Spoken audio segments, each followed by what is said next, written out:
Hello दोस्तों, स्वागत है आपका मेरे YouTube चैनल परीक्षा प्लान में। तो कैसे हैं आप लोग? आई होप अच्छे होंगे। और जैसा कि आप लोगों को पता है कि मैथ्स पेडागोजी के प्रीवियस ईयर के क्वेश्चन मैं सॉल्व करवा रही हूं। तो ये पेपर है, ये 20 अगस्त 2023 वाला पेपर है। तो इसमें जो भी मैथ्स पेडागोजी के क्वेश्चन हैं उनको मैं सॉल्व करवाऊँगी। तो चलिए वीडियो को शुरू करते हैं। वीडियो देखने के बाद यदि आपको अच्छा लगे तो वीडियो को लाइक और शेयर कीजिएगा, और यदि आप चैनल पर नए हैं तो चैनल को सब्सक्राइब कर लीजिए। तो चलिए पहला प्रश्न पढ़ते हैं। लिखा है, निम्नलिखित में से कौन से कथन गणित की प्रकृति के बारे में सबसे उपयुक्त हैं?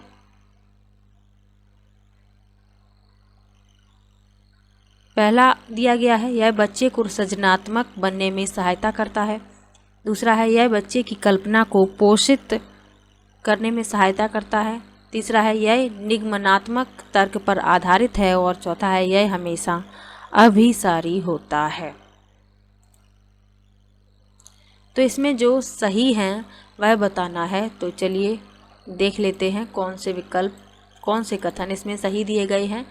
यह बच्चे को सृजनात्मक बनने में सहायता करता है, ये सही है। यह बच्चे की कल्पना को पोषित करता है,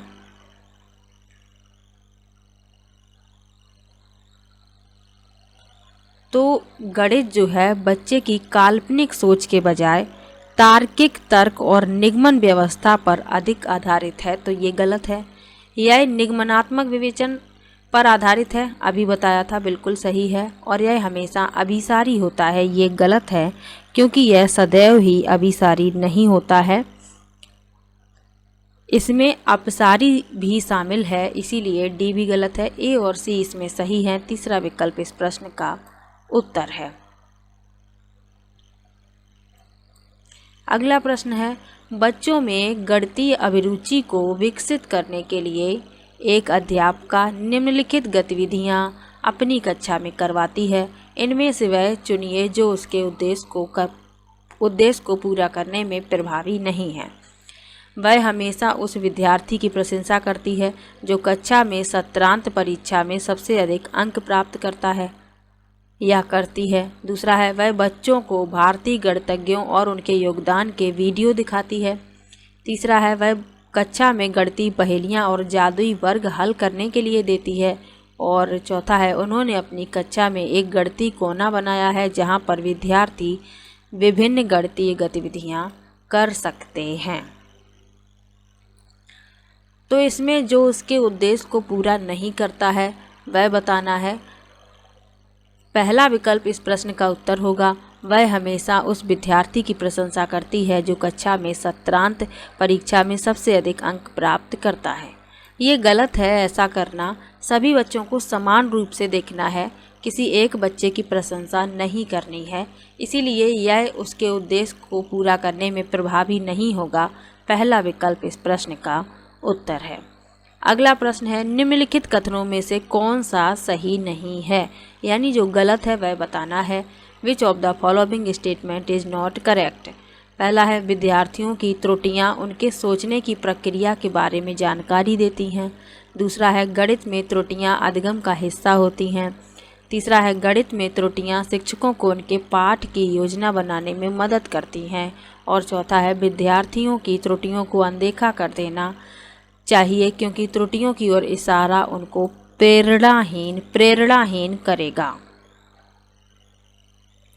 तो जो सही नहीं है वह बताना है। विद्यार्थियों की त्रुटियां उनके सोचने की प्रक्रिया के बारे में जानकारी देती हैं, सही है। गणित में त्रुटियां अधिगम का हिस्सा हैं, बिल्कुल सही है। गणित में त्रुटियां शिक्षकों को उनके पाठ योजना बनाने में मदद करती हैं, बिल्कुल सही है।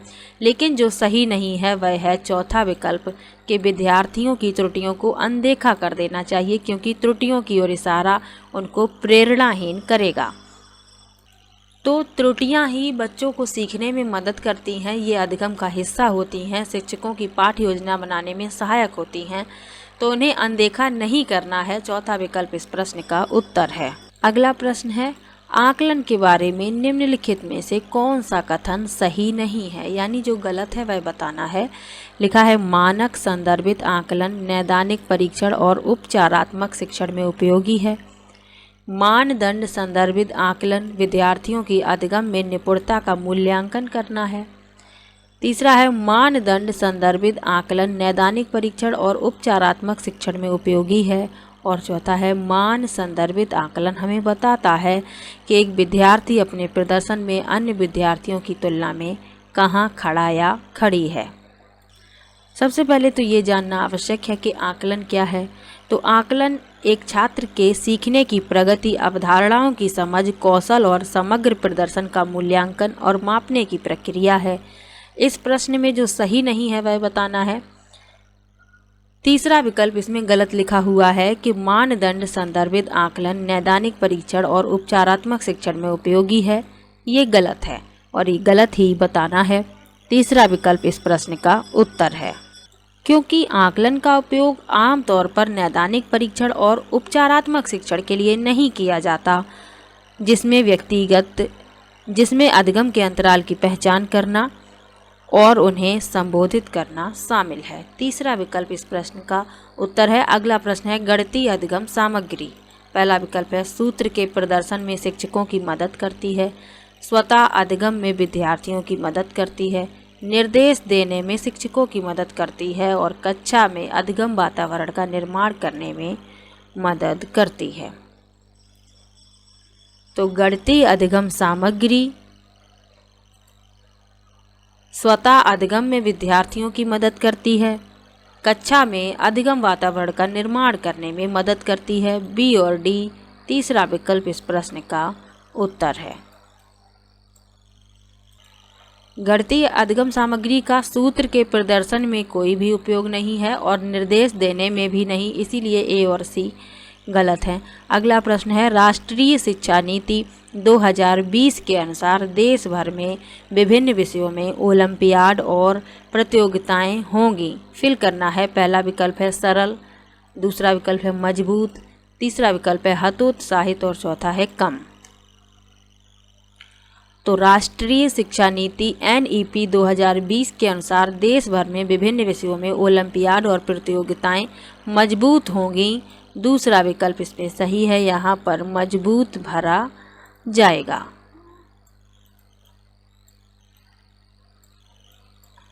अगला प्रश्न देखते हैं। अगला प्रश्न है अधिक कम, लंबा छोटा, दूर समीप, बड़ा छोटा आदि अवधारणाएं। पहला विकल्प है तुलना के लिए अस्पष्ट शब्द हैं, विलोम शब्द हैं जो गणित सीखने के लिए आवश्यक नहीं हैं, सीधे शब्दों में अंग्रेजी भाषा विशेषण हैं और चौथा है महत्वपूर्ण पूर्व संख्या अवधारणाएं हैं।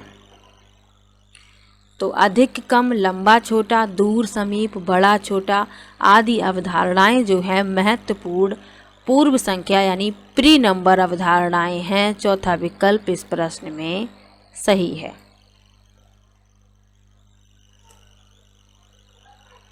ये अवधारणाएं गणित के मूल विचारों जैसे कि मात्रा, आकार और दूरी को समझने के लिए आवश्यक हैं। अगला प्रश्न है राष्ट्रीय पाठ्यचर्या रूपरेखा 2005 के अनुसार कक्षाओं के ऊपर किए गए शोध बताते हैं कि लड़कियों को गणित में विशेषज्ञता के योग्य न मानकर उनका काफ़ी व्यवस्थित अवमूल्यन होता है, जबकि वे गणित में अच्छा प्रदर्शन करती हैं।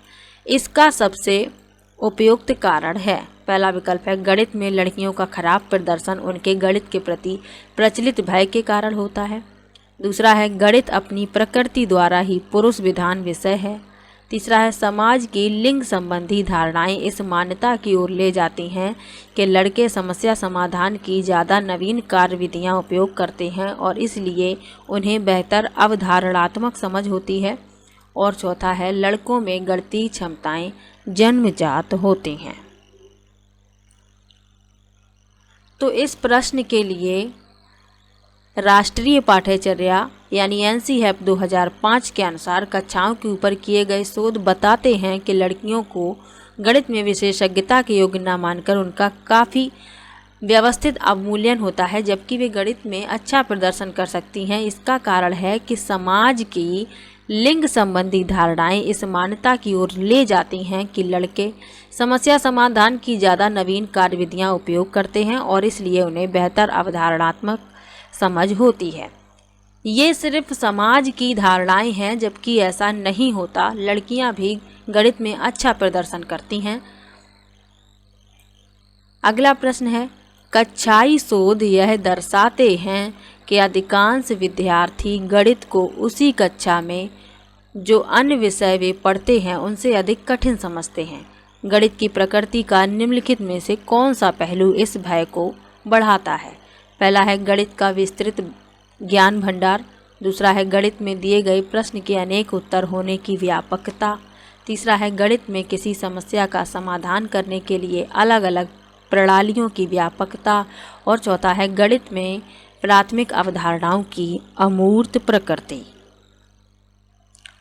तो कक्षाओं पर शोध किया गया तो ये निष्कर्ष निकाला गया कि विद्यार्थी जो हैं उसी कक्षा में अन्य विषय पढ़ते हैं, गणित को उससे कठिन समझते हैं। इसका कारण है कि गणित में प्राथमिक अवधारणाओं की अमूर्त प्रकृति। चौथा विकल्प इसमें सही है, क्योंकि गणित एक अमूर्त विषय है। गणित में प्राथमिक अवधारणाएं जैसे संख्याएं, आकार, कार्य मूर्त वस्तुएं नहीं हैं जिन्हें हम देख या छू सकते हैं, बल्कि अमूर्त हैं ये सभी। तो बच्चों को ये विषय कठिन लगता है अन्य विषयों की अपेक्षा। अगला प्रश्न है, निम्नलिखित में से किसने गणितीय खगोल विज्ञान के क्षेत्र में काम किया? पहला विकल्प है आर्यभट्ट, दूसरा है भास्कर प्रथम, तीसरा है रामानुजन और चौथा है महावीर। तो गणितीय खगोल विज्ञान के क्षेत्र में आर्यभट्ट ने काम किया। पहला विकल्प इसमें सही है। अगला प्रश्न है, एक सब्जी बेचने वाला पालक 60 रुपये प्रति किलोग्राम बेच रहा है। सोनू ने 350 ग्राम पालक लिया, जिसके लिए सब्जी बेचने वाले ने सोनू से रुपये 21 यानी 6 + 6 + 6 + 3 लिए। सब्जी बेचने वाले द्वारा प्रयोग में लाई गई इस गणितीय कौशल के संबंध में निम्नलिखित में से कौन से कथन सत्य हैं? लिखा है यह गणितीय कौशल अस्पष्ट है, दूसरा है यह कौशल कक्षा में गणितीय प्रश्नों को हल करने के लिए लाभदायक नहीं है, तीसरा है ऐसे कौशल गणितीय प्रश्नों को हल करने के वैकल्पिक तरीकों को विकसित करने में सहायक होते हैं। तो इस प्रश्न में यह गणितीय कौशल अस्पष्ट है, ये गलत है। यह कौशल कक्षा में गणितीय प्रश्नों को हल करने के लिए लाभदायक नहीं है, ये भी गलत है। सी सही है, ऐसे कौशल गणितीय प्रश्नों को हल करने के वैकल्पिक तरीकों को विकसित करने में सहायक होते हैं। चौथा विकल्प सही है, केवल सी। और यह वैकल्पिक रणनीति है जिसका उपयोग अन्य स्थितियों में भी किया जा सकता है। चौथा विकल्प इस प्रश्न का उत्तर है। अगला प्रश्न है, निम्नलिखित में से कौन सी परिस्थिति यह दर्शाती है कि बच्चे ज्ञान का निर्माण स्वयं कर रहे हैं? पहला विकल्प है कक्षा का सर्वोत्तम छात्र छात्रा पहाड़ों को ऊंचे स्वर में पढ़ रही है और बाकी के विद्यार्थी उसके पीछे पीछे दोहरा रहे हैं। दूसरा है बच्चे एक साथ पहाड़ों का कविता पाठ कर रहे हैं। तीसरा है बच्चों को हस्त कौशल सामग्री जैसे संख्याओं के ग्रेड आयताकार सारणियों में व्यक्त गीटियाँ दी गईं और वे इनका प्रयोग कर गुणन के पैटर्न खोज रहे हैं। और चौथा है शिक्षिका ने श्याम पट पर अधूरे पहाड़े लिखे हैं और बच्चे उन पहाड़ों को श्याम पट पर लिखकर पूरा कर रहे हैं।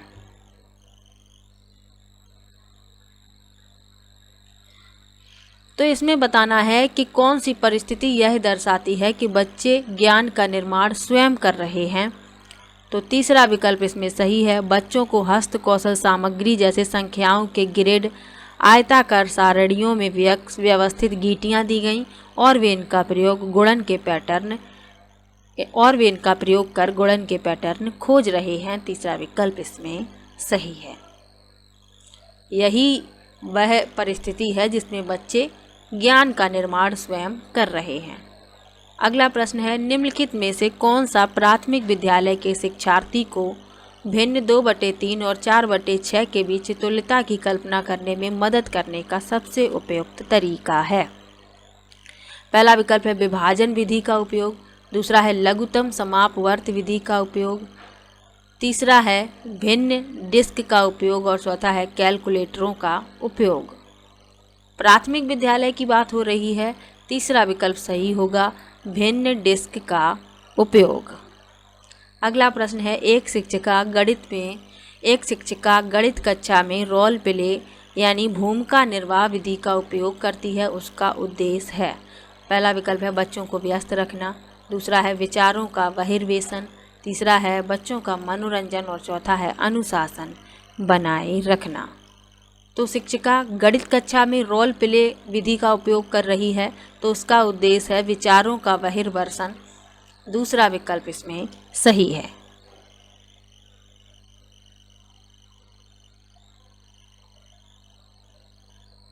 अगला प्रश्न है संख्या बोध विकसित करने में उपकरणा यानी सबटाइजिंग एक महत्वपूर्ण भूमिका निभाती है। निम्नलिखित में से कौन सा उदाहरण है जो विद्यार्थी में उपकरणा के कौशल का प्रदर्शन करता है?